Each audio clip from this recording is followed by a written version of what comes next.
Olá, me apresentando para quem não viu os vídeos anteriores, eu sou Iria Leme da Silva, sou psicóloga, educadora, trabalho com orientação familiar e estou aqui nesse canal dando dicas para pais e tentando ajudá-los a criar os filhos de uma forma mais tranquila, menos ansiosa, com intervenções mais assertivas e não cometendo falhas que possam estar deixando lacunas que podem vir a prejudicar o desenvolvimento dessa criança e comprometer a vida adulta dela. Eu escolhi um tema bem interessante, que é a retirada das fraldas, né? O chamado controle de esfíncter. Por quê? Porque embora seja um dos primeiros desafios e todo mundo passa por isso, e enfim, e quem não passou acha que é relativamente fácil, não é muito verdadeiro. Envolve bastante trabalho, dedicação, mas o mais complicado de tudo isso é que dificuldades que as crianças possam encontrar, sensações, medos, retrocessos, podem estar influenciando de uma forma bastante determinante na personalidade. Mas no final do vídeo eu vou explicar um pouco para vocês. Eu queria agora colocar bem aí para vocês, tentar passar para vocês um pouco do que é para a criança passar da fraldinha para o vaso sanitário e a importância de se fazer um caminho intermediário aí com piniquinhos. Então vamos lá, pessoal. Hoje a gente vai falar do desafio dos baixinhos de passar desse objeto aqui, macio, divertido, com carinha, que faz sumir todo o xixi, que segura o cocô, para esse grande vilão aqui, que causa muito medo na maioria da criançadinha. Vamos mostrar por quê. Conforme eu falei, né, com o vaso sanitário, enfim, da questão que a fralda é macia, é um abraço, e de repente eu tenho que sentar num lugar alto, que me dá a impressão que eu vou cair dentro, que faz um barulho horroroso e que, além de tudo, a posição não favorece a questão aí de se liberar os esfíncteres ou não. Então, vou começar falando do desenvolvimento infantil, dessa fase, para você entender por que é que esse mecanismo pode ser complicado e avassalador aí na questão dos medos da criança. Então, primeiramente, o treino de esfíncter, ele deve ocorrer sempre a partir dos 18 meses. Antes dessa época, a criança não tem um número suficiente de sinapses para que ela perceba essa região dos esfíncteres, que na verdade é o nome que se dá para a musculatura ao redor do ânus e ao redor da uretra, que vai desenvolver um treino para abrir e fechar, para ter a eliminação das fezes e da urina. Então, a criança nasce com isso no piloto automático e, em função dela já sair, né, do berçário da maternidade de fralda, ela tem pouca sensibilidade, pouca percepção dessa área. Então, é muito importante que, além da criança ter mais de 18 meses, porque aí ela tem sinapses que vão levar essa informação aí nas regiões gnósicas, ela vai ter já desenvolvido também a marcha. É muito difícil uma criança já não estar andando nessa idade. Então, por que a gente diz acima de 18 meses? É importante que a criança já esteja andando. Por quê? Agachar, sentar, levantar, já com uma certa firmeza, vai garantir, vai ajudar o sucesso do treino porque, como a própria palavra diz, treino, vai ter que sentar e levantar muitas vezes. Então, se a criança não anda ainda, colocar um bebê no vaso sanitário ou num piniquinho, porque é cedo que começa, não é produtivo. A criança pode até fazer no horário, se você pegar lá as coincidências, mas ela não vai estar aproveitando aquilo tanto quanto na idade correta, tá? Então, primeira condição, idade, e ligado com o fato da criança ter já uma coordenação motora boa, de andar, de sentar, de levantar, não cair facilmente. Outro ponto muito importante, observar a época do ano. Por quê? Períodos de muita friagem pode atrapalhar o treino, porque a criança precisa estar de shortinho, de calcinha ou de cuequinha para perceber que sai um líquido, que sai o xixi, que sai o cocô, né? E como eu falei, ela sai do berçário de fralda, então aquilo tá sempre, a fralda tá sempre engolindo tudo aquilo. Quando você troca, você até pode falar, cocô, cheiro, mas dificilmente você pega a fralda e diz, olha o seu cocô. Não, a criança sabe mais ou menos o que está acontecendo, mas ela não tem, aquilo não é o principal foco. Geralmente ela está pegando alguma coisa, tentando fugir, né? Enfim, menos ligada no cocô. Terceiro aspecto importantíssimo, quem for fazer isso, pai ou mãe, né? Até mesmo cuidadores, é muito importante que se investigue como é a condição daquela pessoa com relação a fezes. Tem pessoas que têm ânsia de vômito, não suporta, vão limpar assim. Criança é um bloco, ela não entende que aquilo é o cocô.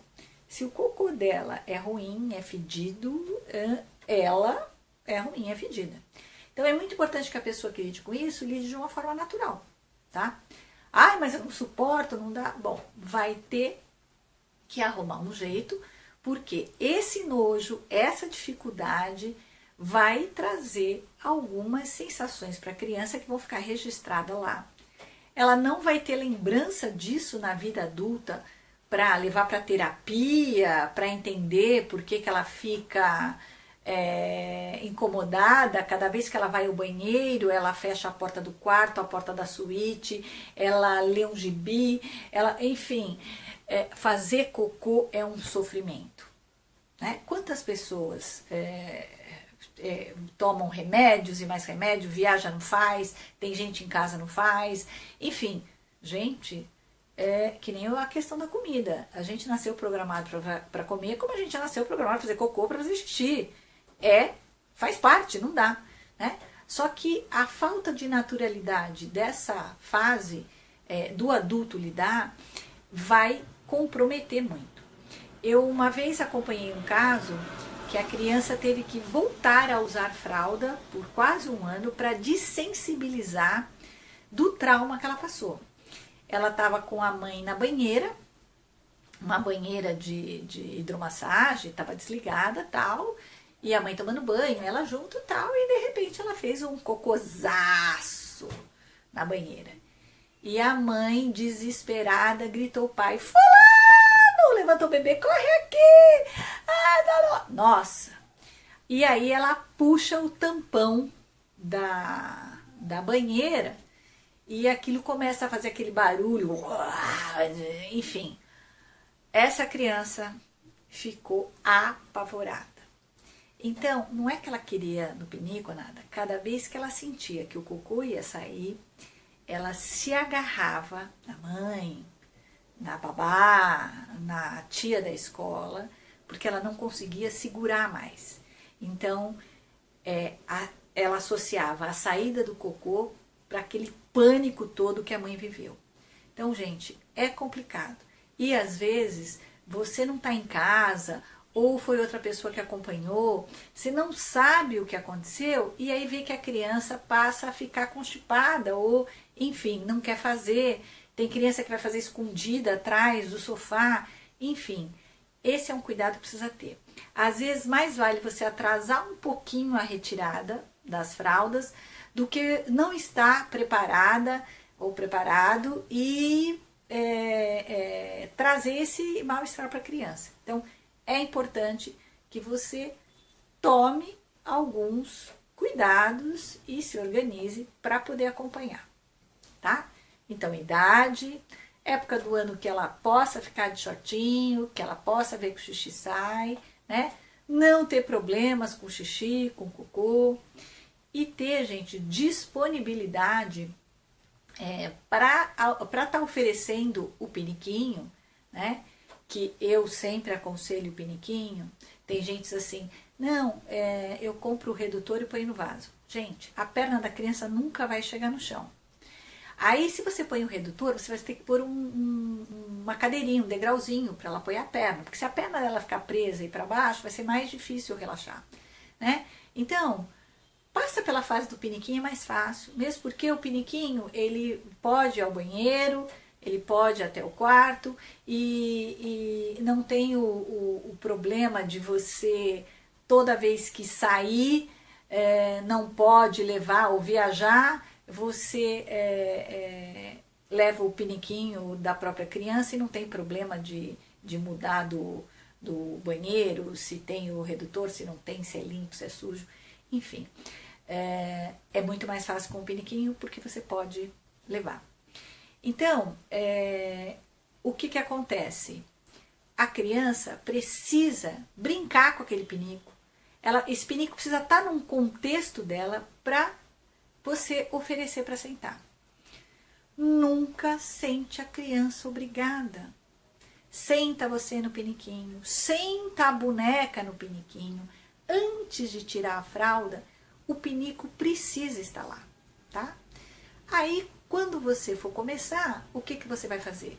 Você vai estar tirando a fralda pela manhã, né? Olhando se tem xixi, cocô recente. Se não tiver, fica atenta.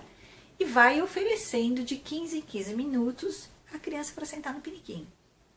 Certo? A hora que ela acertar, demora um pouco. Às vezes acaba de levantar, faz. Tem que fazer aquela festa, enfim, tal. Evita, logo no começo, levar a criança para jogar no vaso sanitário. Como eu falei, como eu mostrei lá, assusta. Tem que ser devagar. Leva você, eu vou jogar na privada, ela já fica sabendo o que é, né? Mas é complicado.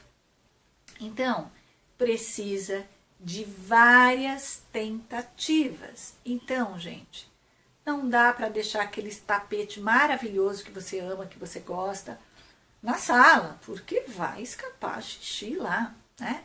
Não dá para deixar em cima da sua cama com aquela coxa que tem não sei quantas rendas. Não, a casa precisa ser organizada para que esse treino aconteça, tá?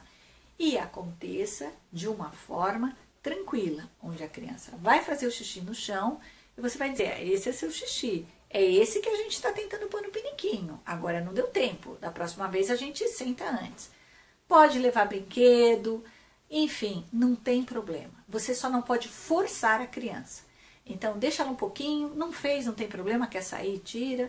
Lembra de novo do piniquinho, tem que ser tranquilo. Agora, eu queria focar mais na questão emocional, para vocês entenderem por que é tão importante, por que precisa ter essa tranquilidade. O dito popular já mostra pra gente, né? A sabedoria popular. Como é que as pessoas se referem às outras pessoas medrosas, né? Não é por um acaso, gente. Fala assim, o cara é um cagão. Cagão medroso. Nossa, fez xixi nas calças de medo. Perdeu o controle do esfíncter? Medo. Então é assim, a criança é muito pequena. Ela tem poucas conexões neurais. Ela vai fazer uma forte nessa época. E o que vai acontecer? Todo o mal-estar que ela passar com isso vai estar aparecendo na vida futura. E é muito complicado. Então, as crianças que são mais medrosas, elas vão ter provavelmente mais dificuldade se não tiver esse ambiente organizado e preparado para isso. Então, não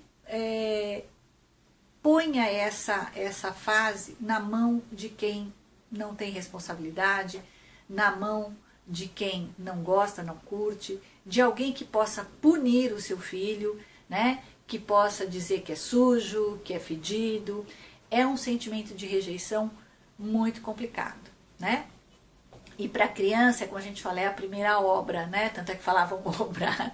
Enfim, aquele cocô, ela tem um certo sentimento, um certo apego. Então, ela precisa passar por essa fase de uma forma mais neutra. Porque todos esses sintomas mais tarde, prisão de ventre, criança ressecada, enfim, tem a ver com uma série de simbolismo no corpo, né? Inclusive a coisa do ciúmes, do não querer dividir. Então, se eu abro a mão das minhas fezes sem trauma, se eu abro a mão que ele vai embora, é meu, é minha produção e vai embora, eu tô me preparando para abrir mão de outras coisas. Vocês falam, nossa, que doido. Mas a nossa mente é extremamente simbólica. Então, entender um pouco disso é muito importante, tá? Não dá pra gente se estender mais, mas nesse curso que eu tô bolando, eu vou fazer uma aula especial para estar falando disso e do porquê algumas crianças enroscam e não conseguem tirar, enfim, o que é dica para você verificar que fez errado, e eu tenho certeza que vai ajudar muita gente, tá bom? Obrigado, deixa um comentário aí, vê se foi bom, se não foi, o que mais você quer saber. E se não assistiu, assista os outros vídeos, que lá também eu falo um pouquinho desse contexto do universo da criança de 0 a 7 anos. Obrigada, até mais.